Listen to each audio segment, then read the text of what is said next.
Hello everyone, स्वागत है आप सभी का आज के इस वीडियो में। साथियों, आज हम लोग इस वीडियो में सॉल्व करेंगे एसएससी जीडी 4 मई 2026 की तीसरी शिफ्ट में पूछे गए हिंदी के पेपर। साथियों, अगर आप भी एसएससी जीडी 2027 की तैयारी कर रहे हैं और आपका भी सपना है फौजी बनने का, तो ये आज के इस वीडियो से आपको काफ़ी हेल्प मिलेगा। ठीक है, आने वाले एसएससी जीडी एग्जाम के लिए। तो आप लोग इस वीडियो को एंड तक देखिएगा। तो आइए देखते हैं कि इस बार किस प्रकार का क्वेश्चन पूछा गया है। तो चलिए वीडियो को शुरू करते हैं। देखिए, क्वेश्चन नंबर 1 में कहा गया है, जब किसी कर्मी की ड्यूटी बदल दी जाती है तो उसे क्या कहते हैं? प्रशिक्षण, स्थानांतरण, निर्देश, प्रमोशन। तो मेरे भाई, आप लोग ध्यान में रखिएगा कि जब किसी कर्मी की ड्यूटी बदला जाता है तो उसे स्थानांतरण कहा जाएगा। ठीक है, सही आंसर जो हो जाएगा ऑप्शन बी।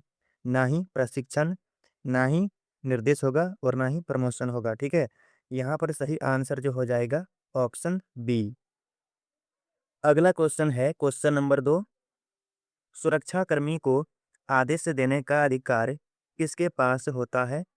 आगंतुक, क्लर्क, वरिष्ठ अधिकारी या फिर दर्शक। तो देखिए, सुरक्षाकर्मी को आदेश वही दे सकता है जो इनसे बड़ा अधिकारी होगा। ठीक है, तो यहाँ पर देखिए ऑप्शन सी में दिया गया है वरिष्ठ अधिकारी। सही आंसर हो जाएगा ऑप्शन सी। ना ही क्लर्क होगा, ना ही आगंतुक और ना ही दर्शक। आपको ध्यान में रखना है, सही आंसर हो जाएगा ऑप्शन सी। ये क्वेश्चन जो है इस बार का पूछा गया क्वेश्चन है 4 मई के तीसरी शिफ्ट में।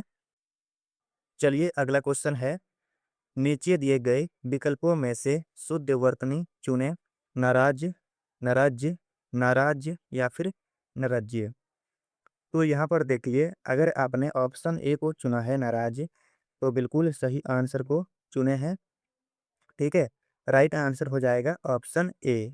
दोस्तों, इस बार जो है एसएससी जीडी 2026 के एग्जाम में वर्तनी से काफ़ी ज़्यादा क्वेश्चन पूछा गया है। तो अगर आप एसएससी जीडी 2027 की तैयारी में लगे हैं तो वर्तनी से वहाँ भी क्वेश्चन ज़्यादा आएगा। तो आप लोग जो है वर्तनी पर भी काम कीजिएगा। ठीक है, क्वेश्चन नंबर 4। कार्य का विलोम शब्द क्या होगा? कर्तव्य, अकार्य, कृत्य या फिर कठिन।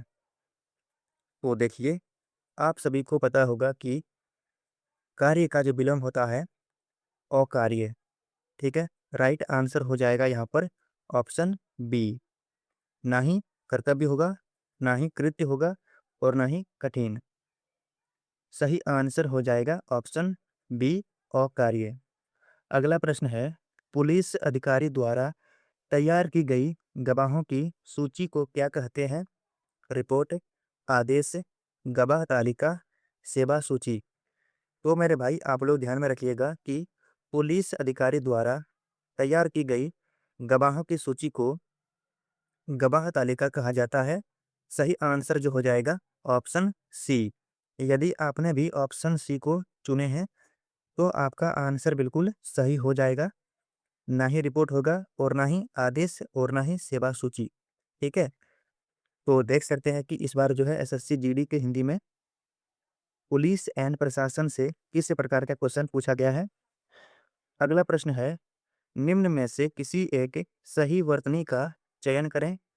कोसी, कोसी, कोसी या फिर कोसी। इनमें से कौन सा वर्तनी सही लिखा गया है?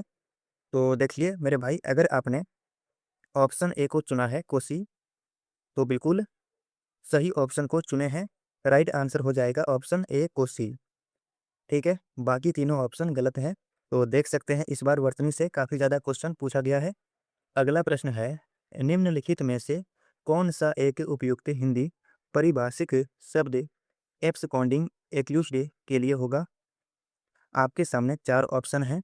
फरार अभियुक्त, अज्ञात अभियुक्त, संदिग्ध व्यक्ति, घोषित अपराधी। तो देखिए, यहाँ पर जो सही आंसर हो जाएगा ऑप्शन ए, फरार अभियुक्त। यदि आपने भी ऑप्शन ए को चुना है, आपका आंसर बिल्कुल सही है। क्वेश्चन नंबर 8, कड़ी निगरानी का क्या अर्थ है? आराम करना, स्वागत करना, लगातार और सूक्ष्म रूप से देखना, सफाई करना। देखिए, कड़ी निगरानी का मतलब होता है लगातार और सूक्ष्म रूप से देखना। ठीक है, बिल्कुल सिंपल क्वेश्चन है। ना ही आराम करना, ना ही स्वागत करना और ना ही सफाई करना। आप लोग ऐसे भी ऑप्शन को छाट सकते हैं। सही आंसर हो जाएगा ऑप्शन सी। डिजिटल प्रमाणन का क्या उद्देश्य है? छपाई कार्य हेतु, किसी व्यक्ति या संस्था की पहचान की डिजिटल पुष्टि, संगीत बजाना या फिर गेम खेलना। तो मेरे भाई यहाँ पर देखिए, डिजिटल प्रमाणन का उद्देश्य एक ही है, किसी व्यक्ति या संस्था की पहचान की डिजिटल पुष्टि। राइट आंसर हो जाएगा ऑप्शन बी। ये सारे क्वेश्चन जो है एसएससी जीडी 2026 में जो 4 मई के तीसरी शिफ्ट में पेपर हुआ था वही क्वेश्चन है। ठीक है, तो आप लोग देख सकते हैं कि इस बार जो है एसएससी जीडी के हिंदी में किस प्रकार का क्वेश्चन पूछा गया था। चलिए अगला क्वेश्चन है क्वेश्चन नंबर 10। नीचे दिए गए शब्द की सही परिभाषिक शब्दावली बताएं। मोरिंग, मोरिंग का आपको हिंदी बताना है। कौन सा ऑप्शन सही होगा? ऑप्शन ए में है शोर, ऑप्शन बी में है शोक, ऑप्शन सी में दिया गया है हर्ष और ऑप्शन डी में है आपदा। देखिए दोस्तों, मोरिंग का जो हिंदी हो जाएगा शोक। ऑप्शन बी सही हिंदी हो जाएगा। ठीक है, ना ही शोर होगा, ना ही हर्ष और ना ही आपदा। राइट आंसर हो जाएगा ऑप्शन बी शोक। तो मेरे भाई आप लोग बताइए कि अभी तक आपके 10 से प्रश्न में से कितने प्रश्न सही हो पाए हैं। अगर आपका स्कोर अभी तक 9 या फिर 8 क्वेश्चन सही हो चुका है तो आपका स्कोर बिल्कुल अच्छा स्कोर है।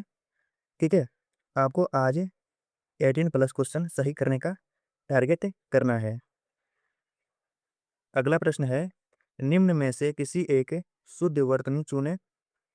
अमानत, आमनात, अमानत या फिर आमनात। क्या होगा सही वर्तनी? आप लोग बताइए। तो यहाँ पर यदि आपने ऑप्शन ए को चुना है अमानत, तो बिल्कुल सही आंसर को चुने हैं। ठीक है, सही आंसर जो हो जाएगा ऑप्शन ए, ना ही ऑप्शन बी होगा, ना ही ऑप्शन सी और ना ही ऑप्शन डी। चलिए देखते हैं आगे किस प्रकार का क्वेश्चन पूछा गया है। अगला प्रश्न है, निम्नलिखित में से कौन सा एक उपयुक्त हिंदी परिभाषिक शब्द क्रिमिनल कॉन्स्पिरेसी के लिए होगा? संगठित अपराध, आपराधिक षड्यंत्र, गुप्त समझौता, अवैध अपराध। तो मेरे भाई आप लोगों को बताना है कि क्रिमिनल कॉन्स्पिरेसी का हिंदी क्या होगा। देखिए, यदि आपने ऑप्शन बी को चुना है आपराधिक षड्यंत्र, तो बिल्कुल सही आंसर को चुने हैं। इसी प्रकार से इस बार एसएससी जीडी के हिंदी में क्वेश्चन पूछा गया था। ठीक है, तो आप लोग घबराएं नहीं, अभी से ही तैयारी में लग सकते हैं और आने वाले एसएससी जीडी एग्जाम में आप लोग भी अच्छा स्कोर कर पाएंगे यदि आप लोग अभी से ही तैयारी में लग जाएंगे तो। ठीक है, तो यहाँ पर सही आंसर हो जाएगा ऑप्शन बी। क्वेश्चन नंबर 13, घटना स्थल की रक्षा करने की प्रक्रिया को क्या कहा जाता है? नियंत्रण, सुरक्षा, निगरानी, सीलिंग। घटना स्थल की रक्षा करने की प्रक्रिया को सुरक्षा कहा जाता है। ठीक है, राइट आंसर जो हो जाएगा ऑप्शन बी सुरक्षा, ना ही नियंत्रण, ना ही निगरानी और ना ही सीलिंग। ठीक है, चलिए आगे बढ़ते हैं। क्वेश्चन नंबर 14 में कहा गया है, निम्न में से कौन सा एक उपयुक्त हिंदी परिभाषिक शब्द चार्ज फॉर्मिंग के लिए होगा? आरोप पत्र, आरोप निर्धारण, दोष निर्धारण, अभियोग गठन। तो चार्ज फॉर्मिंग का यहाँ पर सही हिंदी हो जाएगा आरोप निर्धारण। ठीक है, सही आंसर जो हो जाएगा ऑप्शन बी, ना ही आरोप पत्र, ना ही दोष निर्धारण और ना ही अभियोग गठन। और ये क्वेश्चन जो है इस बार एसएससी जीडी 4 मई के तीसरी शिफ्ट में पूछा गया है। चलिए अगला क्वेश्चन पूछा गया था, आंदोलनकारी भीड़ से निपटने की प्राथमिक तकनीक क्या होती है?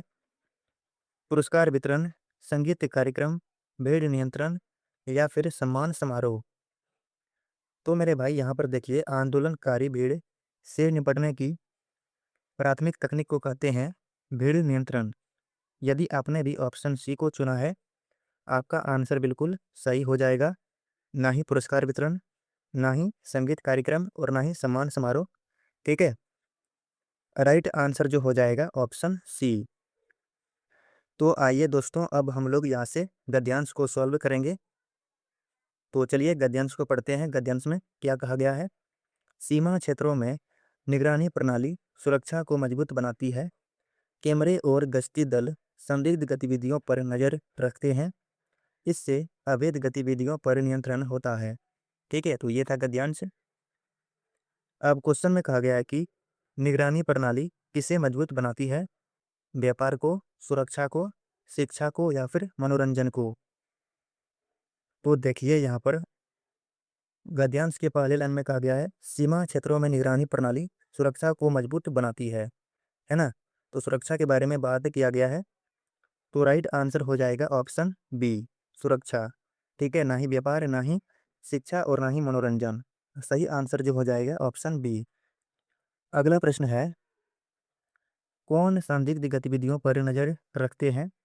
ऑप्शन ए में है कैमरे और गश्ती दल, शिक्षक, क्षेत्र, व्यापारी। तो यहाँ पर देखिए गद्यांश में कहा गया है कैमरे और गश्ती दल संदिग्ध गतिविधियों पर नजर रखते हैं।